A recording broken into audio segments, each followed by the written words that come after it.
So nakita ko og karning baka sa among freezer, timing pod na nagpatrabaho mi sa among basa. So lagaon na ako karon para sa ilang paniudto.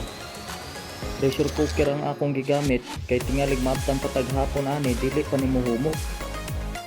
So ning gawas ko na sa bahay para makakuha og pangsahog. Ay lamo pagkairita sa akong boses sa kay first time man na ako na mag voice over.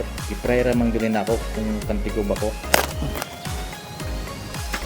So ako na nang gihiwa ang repolyo.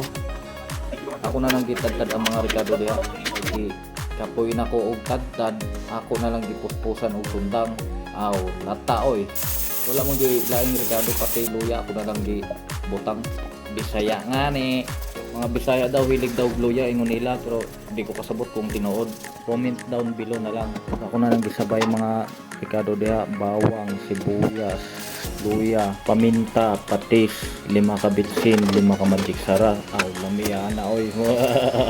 Ambot lang kung dili sila magtingkagol ana og maglaway-laway. Ito oy, joke lang. Imikos-mikos na insan. May gina ko Jawa. So pumunta ako diyan sa aming kapitbahay kang lolo at kang lola. Timing talaga na kumakain sila tapos wala sila sudan. At least paano nakapagbigay ako